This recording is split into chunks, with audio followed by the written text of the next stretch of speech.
Right, so we're delighted to be joined by an All-Ireland winner today, Connaire Mackin. How are you keeping? Yeah, all good. Good to be on and give you a chat.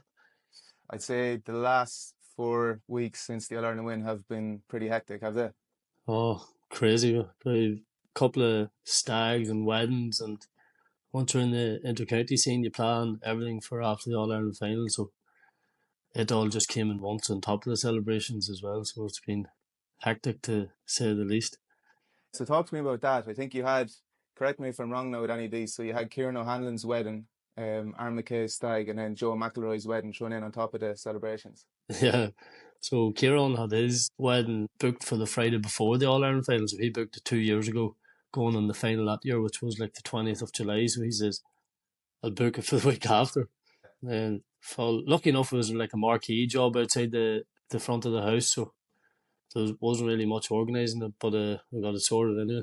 He turned Yeah, around the geezer after the semi final. He says, any wedding organisers there? You can help me change a wedding. Geezer's like, you're on your own in that one. and he had an understanding wife then to actually to change it. I think she plays a bit of football as well, does she? Yeah, yeah. They have a couple And of kids and all too. So what was the stag like then? Did many of you get over to that? yeah, I think there was a good 8 or 10 of us. So that was good chat up and meet up too. But Berlin wasn't too hot now. So Really? fuck, it wasn't a great spot for a stag now, but Yeah. we had good crack among ourselves. We couldn't get cheese stands for geezer anywhere. I think that was the problem. Because that was the issue. Thought you'd be sick of that song now at this stage. Was there a crew that went down to Kieran Donaghy then over the weekend? Yeah, yeah. So another 8 or 10 of us, a couple of the management team went down there and went down to Tralee Saturday night to his local and get a crack down there. And oh, he's like a celebrity down there. He's everyone's up to him, talking to him, and he knows everyone's name and everything. He's good people's person, like, so it's good seeing that. And then we went to the games in Killarney then on Sunday. Okay. And did you do a night down in Kerry before, maybe after one of his basketball games? Could have been a couple of Oh years yeah, ago. yeah, yeah. Did we play Kerry that time? I think maybe. You could have, yeah, in the Yeah, league, I yeah. think. In Tralee that night, and then went down to watch the basketball that night. Yeah, it was good fun. Didn't Yeah, think as yeah, many people were into basketball. Like it's massive down there. Like couldn't believe it. yeah. Seems to be, yeah. I think he was fairly instrumental in getting the whole thing going again down there, but it's a big show and all that kind of Yeah, thing. What's it been like then getting back in with the club? I know we were chatting off air there and you were saying you have a bit of an injury or a bit of a niggle at the moment, but what's it been like to go from, say, the high of the All Ireland and then you obviously have the celebrations and everything that follows? Has it been easier or is it a little bit tougher then to get back into the swing of things? yeah. Well, lucky the club were understanding enough, like about like time off and stuff like that. We took the first couple of weeks anyway, but it's good to get back at something too, like, and it's hard just how close it was. Do you know what I mean? Mm. Like if I had it maybe got another week or so, it would have been grand. But 2 weeks later, you're sitting out in the championship, like, and as you said, like myself included, I'm sure there's other ways like that are carrying knocks from a long Yeah. season there, like, you know what I mean? Yeah, because that's the thing. I mean, when you get to that stage of the All Ireland, nobody is probably feeling 100%. Everybody's carrying little bits and pieces that you're just trying to get over, and then you're coming back into a club campaign then, and you don't have much of a chance to like actually um, to rehab those injuries or do what you need to do. Have you gone up against many lads from the squad then over the game that you would have played, and maybe this weekend will you be facing any teammates from the Armagh team? Yeah, we're playing against Oisin Conley there on 2 Fridays ago, and then Andy Merlin this Friday. So Okay, is it easy to like put the kind of county allegiances to the side once you're back with the club? it always has been, to be fair, with like a lot of us, like we get on and off the pitch. So like bit of crack maybe if anything, but then again you have to be kind of serious too. Like it wasn't easy chasing Oisin down the pitch now, to tell you the truth. I can imagine. We've seen in the All Ireland final what he's like to go up and down. I know Um, he had a cracker. yeah, like how many? Just to go back to say the final itself this year and the year with Armagh. How many championship games did you start before the final? Two just started Two. started two. Yeah. So So was it one in Ulster and then one in the group stage?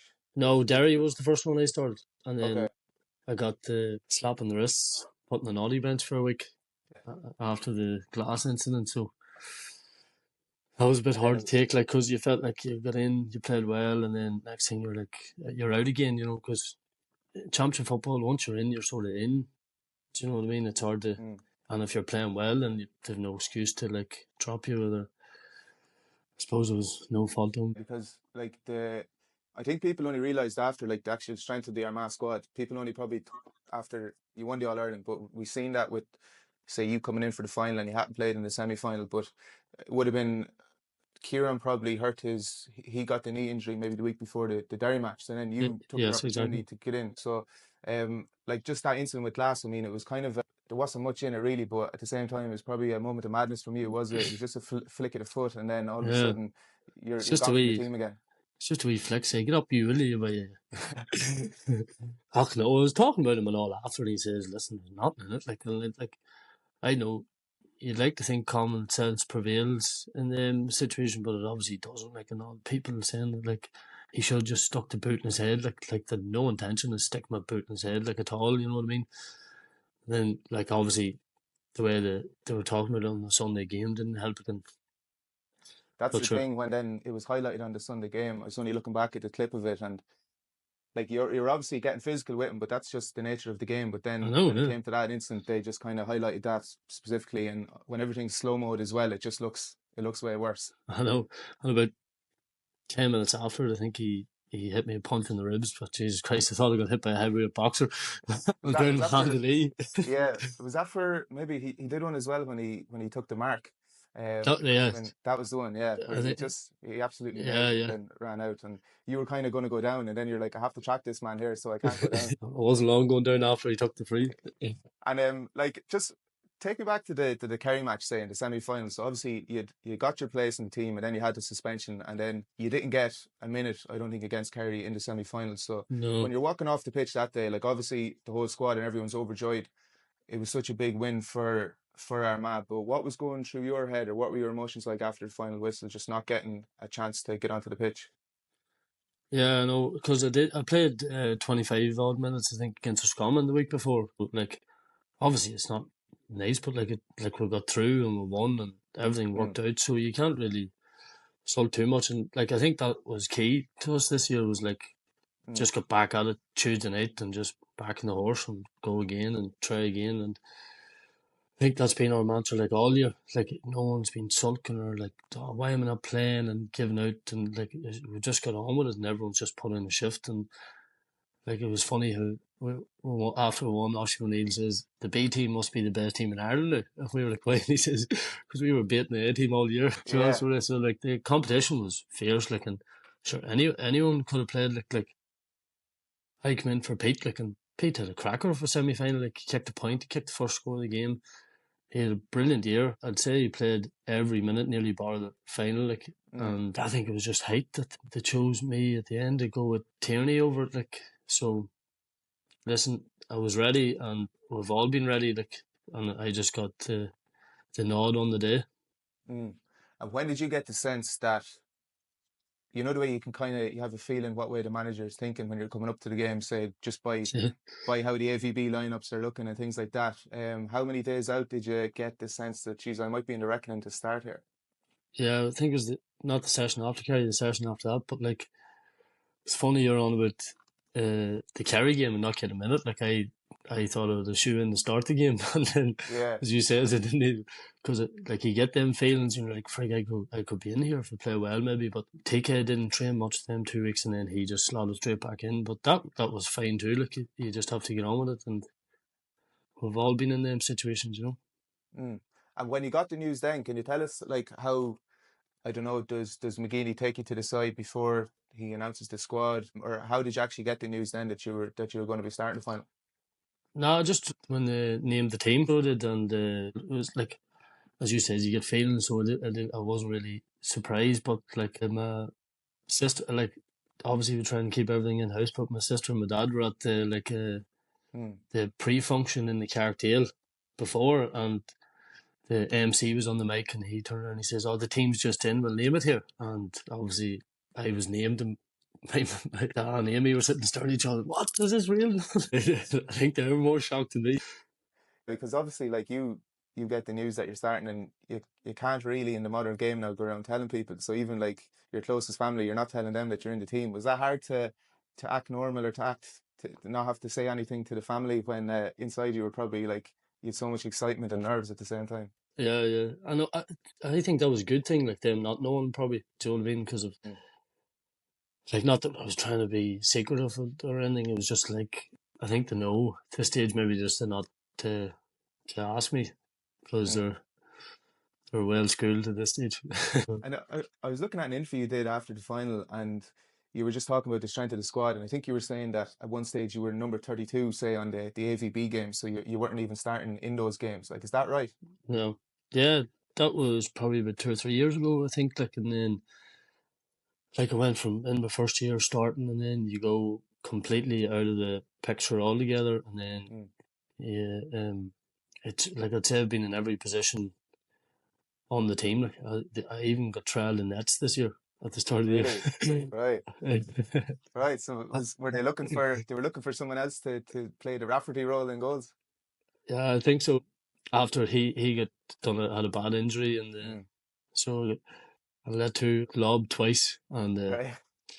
I think that was the end of that. Okay. And how did that's interesting. So did McGeeney come to you and say, look, we're thinking of trying this out, and had you much experience playing in goals at all, or what was your No, thought no, process like? no. It was McKeever. It was just a like a training game sort of as well at the start of the league. Like, but it's just sort of throwing a few feelers out there, I think. But like Blaine obviously came in, had an outstanding season, like, and Ethan got himself fit as well, and Shane McGill was pushing the whole thing too. So the keepers were there anyway. There was just a few feelers, I think, being put out. Mm. And like on the final itself, going into the game, like you've played in a lot of big games over your career, but this one is another level. What was it like mindset wise going into the game? The nerves are probably going to be a bit more, and the crowd is so frenetic on the day and stuff like that. How did you handle the whole like the build up to the game and everything that was involved, even with the parade and all that kind of thing? Yeah, yeah. It's a hard one because we were well. I think the management done well to keep us away. Like um, the Tuesday or Wednesday after we beat Kerry, they took us in and says, like, listen, let the supporters enjoy it. We need to focus, sort of. So I think they done well with us that way, like that. So we never even heard that song or nothing. We didn't know what these songs were going about really at all. But which was good because we were focused and like everything was in house, and like we obviously had our own crack inside, and we heard whispers of things that was going on, painting sheep and painting cars, and Mm. it was a laugh. But like we knew we had a job to do, sort of. So the focus was always there. But funny though, when you get on the pitch, then you're just like that's what we've been doing this last 2 weeks, just staying away from the noise, just focus with the game plan. We know where we're at. So it was class experience. Because I remember Yeah. in 2003, I was sitting way up in the nosebleeds, like the very last row nearly, like, and in Yeah. the upper Hogan, and just looking around you and saying, like, for a guy who's there like in 2003, it was a good experience. And yeah. I noticed in the parade when it came around to the hill and you ran away from the parade a little bit early. Like that was obviously something that was spoken about beforehand. What was the thinking behind that? Was there kind of a psychological edge you were getting on Galway there, or what were you thinking there? No, not even. I actually think we just done that by accident against Really? Roscommon, or not? Was it Kerry as well? I think. I think Aidan Forker just ran away too early because then we went over and talked to Geezer, and then I think we just done the same in the Okay. final. So it's kind of a superstition thing or something. We're just going to stick with this because it wasn't. Yeah. Because you could see like I don't know if you noticed it, but like the Ah, Galway the fans kind booze. of reaction. Yeah, yeah. They were thinking you were being disrespectful or something. No, there wasn't much thought behind it. I think Sleep honestly left early before in the Kerry game, like not knowing to walk to Mm. the. You obviously have to walk to the Hogan Day and like back to the. Yeah, I think you just get to the end of the like the start of the Hogan say, and then you run off there. But Yeah, yeah. it was a funny one. I'm interested as well in what's the Kieran McGeeney speech like before an All Ireland final. You've probably seen there's a video doing the rounds on social media of him in 2002. It was the team huddle right before they were about to throw in, and he was just roaring at them. It's in the legs. You're not going to get tired of all this, and Yeah. you could feel the passion like coming out of him. But what was he like? Is he calm and collected, or did he give you like a hair raising speech before you went out onto the pitch? Okay, a bit of both. Funny, like you could write a book on the speeches he gives before games. Like it put a chill down your spine, but he's a bit more relaxed than usual. Half time, I think he tore in a bit more. Like I think he thought we were sitting back a bit, so he was like, just go for it. Like. let's go for it. You have 35 minutes, just give everything you have, sort of thing. So, Because like people probably have this impression of him, but you have to have the calm side as well and the tactical side and think things through. He's not always just going to be giving the big motivational speeches and roaring and shouting as well, but he has to pick his yeah, moments. Sometimes he can recognize, right, the players actually need this. I know. Yeah. Like sometimes he'd say like, "We still have 40 minutes to throw in. Like save your energy for it." And it would be a bit calmer than usual than what people would think, as you say.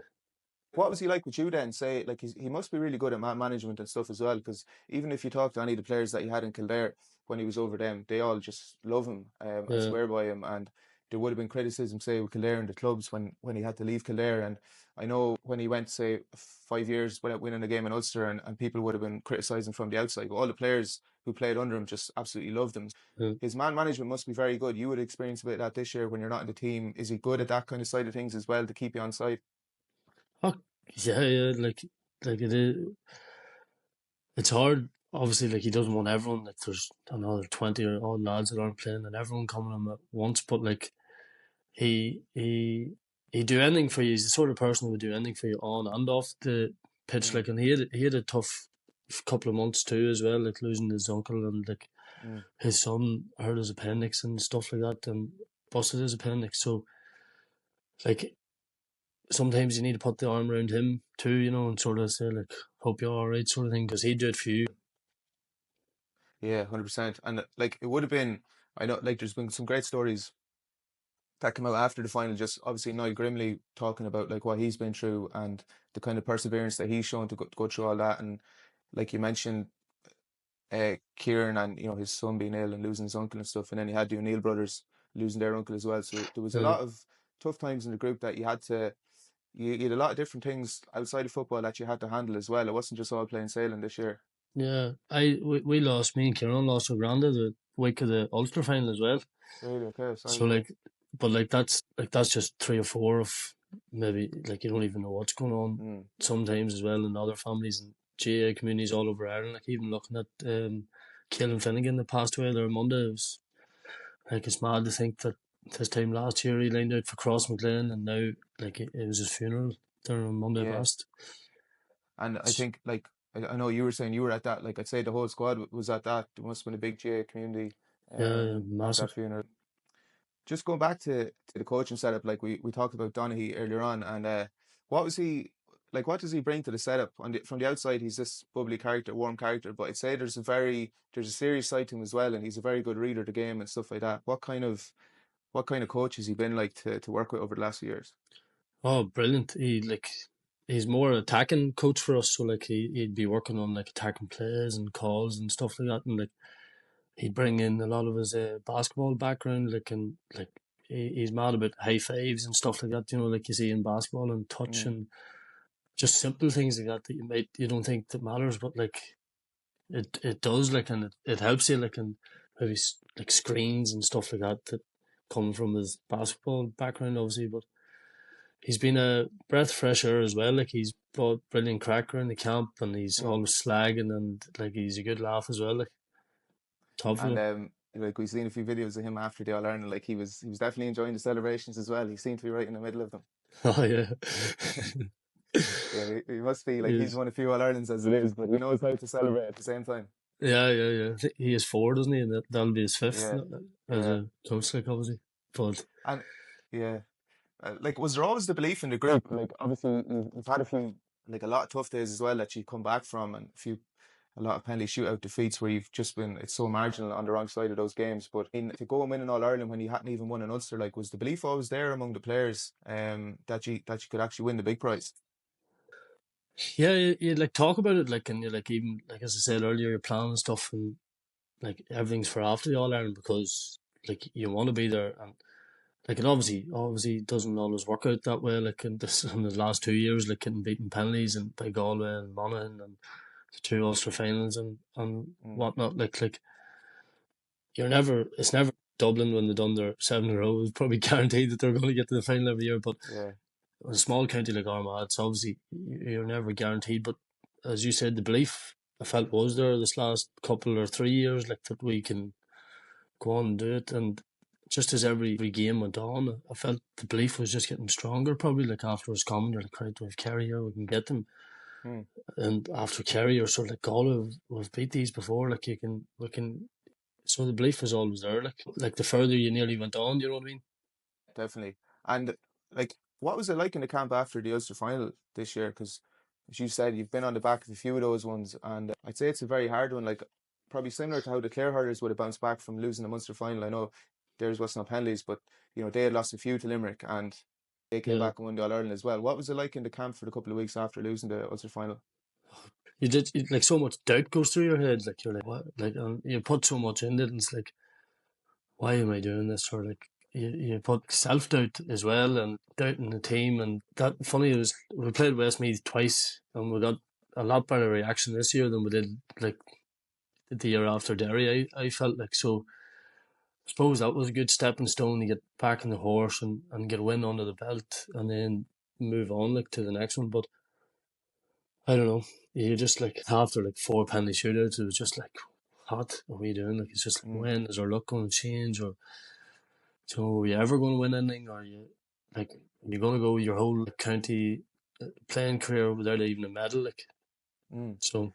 Yeah, because I'm sure at that stage you would have just bit someone's hand off to win an Ulster. You know, it Oh, wasn't even that. That would have been the big prize for you. Like, 100%.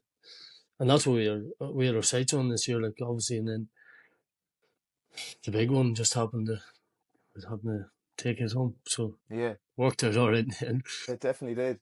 And it says a lot about the group though. Like, you know, to be able to come back from so many setbacks and stuff. And I'm sure McGeeney was a big part as well, just having the belief in you. But like all the individual players and especially some of the lads that likes to say Rory Grugan who've been on the road for a long time, for them to keep coming back and keep coming back and still have the belief and Yeah. putting in all the work that people don't see to actually come back and get to where you got to eventually.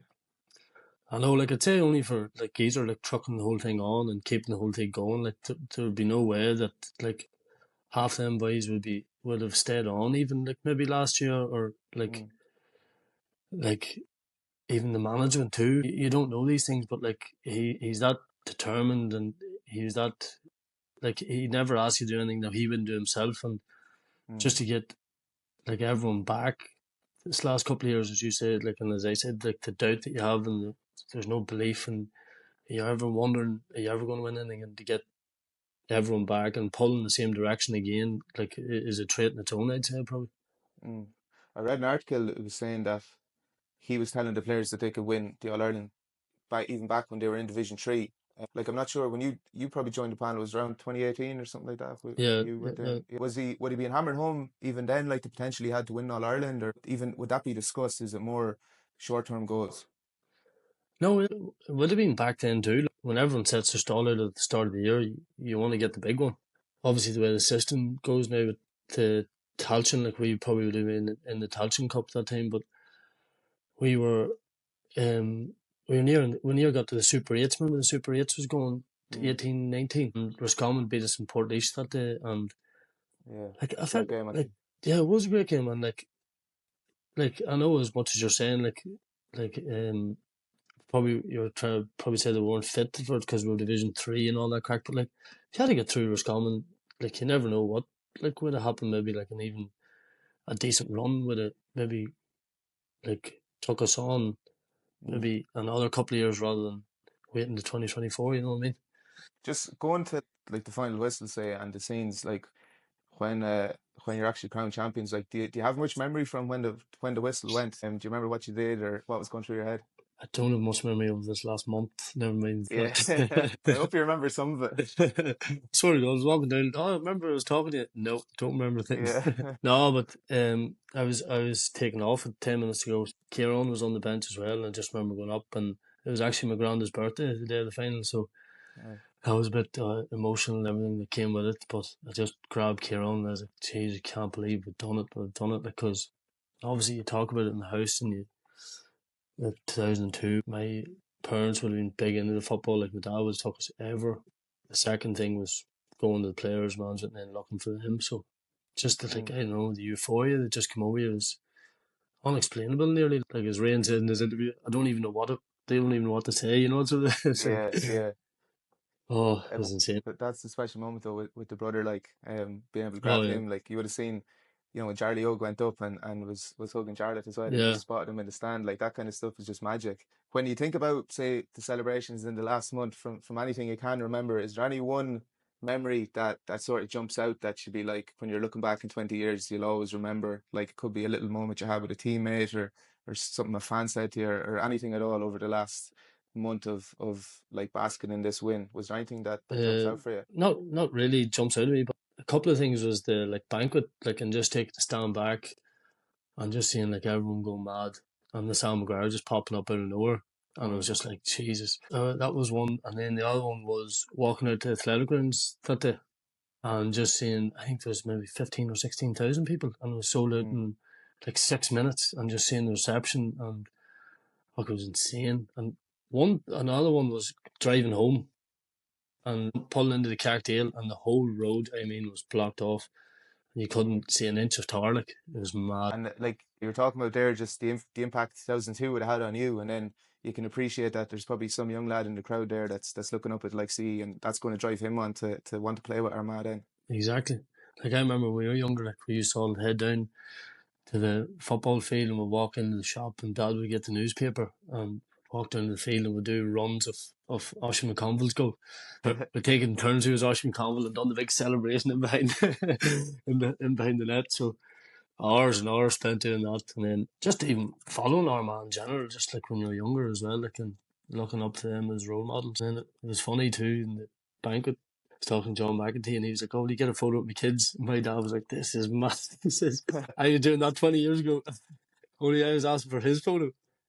That's So brilliant. yeah, And you mentioned Kieran earlier, and picking up the knee injury, and obviously Amy done a knee injury as well earlier on in the yeah, summer. Like so, there was a few tough moments for the family as well, for your siblings to have to, like, for Kieran, and just thinking of him missing out. Obviously, he was part of the squad and stuff, but at the same time, yeah, he's probably thinking, I could have been on the pitch when we won the All Ireland.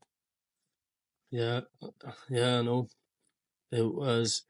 Then Amy missed the Kerry game obviously as well. Mm, So that was two massive things. But it was Amy done hers the Ulster final, which was the yeah, week after our Ulster final, and then Kieran done his the next week. So it was literally back to back 2 weeks in a row, and our house was like a wake house. I swear to God, you couldn't have talked to anyone, you couldn't have even looked at anyone the wrong way. yeah, Talking about moving away, and would be safer off quitting this old football and maybe playing old tiddlywinks or something instead, or yeah, something less stressful. And but I don't know. That is football, I suppose. Like, but I doubt that happens in many households.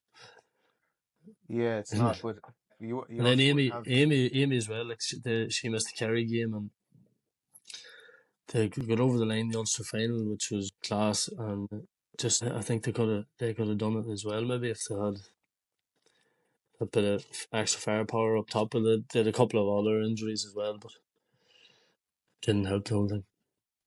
And your other sister Blahim was home then from Australia to see the final and all that kind of stuff as well. Yeah, so she prolonged her. She was meant to go out, I think that weekend maybe, but she got an extra week or so to stay on and enjoy it. But will you try and get out there? I know Amy will be out she'll be injured for another while, but will you try and get out to Australia to Yeah, see both of them play in the AFL? I went last year, funny, for 6 weeks, and it was class. Brilliant experience, and just seeing their lifestyle and seeing where they train and watching the game in first hand too was brilliant. And got a couple of men's games when we were over there as well. It's just coming into the latter end of their season, so it was good seeing the big quarterfinals and big semi-finals. Like you get into it then when you're over there. You know what I mean? Mm, Classy in their setup and all, and the professionalism of it, and just their day-to-day life. because I think the women's and the men's squads, they'd all work from the same training grounds and everything, wouldn't they? They'd have the same facilities and everything, so they have the Yeah, best of the so best, really. yeah, you were mixing in with like all their senior men and all too, like which was Mm, good insight to see how they train. And funny, the S&C coach for the senior men, he's from like a half an hour up the road from us from Newcastle, County Down. okay, So it's good chatting to him and all. He gave me a few sessions to put through my paces while I was sort of in my off season. good Yeah, stuff. And like I know actually you would have studied strength and conditioning in Setanta. Was that something that was an interest like to help your game or with coaching down the line? Well, Blaine Hughes would be friendly with he done it, and I was sort of like I was looking at his lifestyle, and I was like, this would correlate in football here. This would be grand. But unfortunately, I'm still in the sights, and I didn't pull Okay, through with it. But you never know. yeah, Someday it still might have. happen. I just wanted to go through a few bits as well about, say, how you train and things like that. I think people would find that interesting. So, say, like over the course of during the intercounty season, could you talk about, like, say, what your average training week would look like? Yeah. So playing on a Saturday or the weekend, probably train Tuesday, gym Wednesday, Thursday, and then game at the weekend. There's be pretty straightforward. Like everyone thinks it's all these mad things. And all. It's not really. And would they Like always be collective gym sessions you're doing them with the other lads, or you get done on your yeah, own? yeah. So there is like a very good gym in Armagh itself. Like Armagh is a small county. Like I was talking to the Kerry S&C when I was down there, and he's like, boys in Dingle would be maybe an hour and a half from the gym. So that's fair. No one's I don't think more than a half an hour from the gym, but everyone tries to get there. Listen, if you have something on or you can't make it and you have to do it on your own, there's never a problem. Because you would have heard, I think McGeeney actually had a good quote one time when, like, you would have had the likes of Joe Brawley saying that intercounty players are like indentured slaves and all this sort of thing, and that all the joy has gone out of it because there's such a big commitment. But would you find is like that there's still the enjoyment factor in it, that it's not too overwhelming, that you can still enjoy your life outside of football and it's not taking over your whole life in terms of like the hours that you're putting into it and things like that? Yeah, like obviously you can't go on holidays or nothing like that. Like family events are on, birthdays, like you don't really miss much apart from maybe a wee trip in the sun. Like, but I'd be a sucker for a holiday too. So, but no, Yeah. I don't think it's as intense as what people are making it out to be now. Like obviously the weekends away are tough for people with children and all. So like going away down to Kerry for a weekend and maybe you have to go on a Friday game Saturday, stay Saturday night too would be hard. I'd say on a family. Doesn't really bother me. I like Yeah. getting out of the house anyway. Yeah, look, we'll finish up there, Connor. Lovely. Thanks very much for giving us your time today, and Cheers, but congrats on the kind of brilliant success as well. It's been brilliant to watch Armagh this year and your performance in the final. So best of luck for the club championship now. Hopefully the Niggles hold up and I know. hopefully have a good end to the year. Cheers, mate. Thanks very much.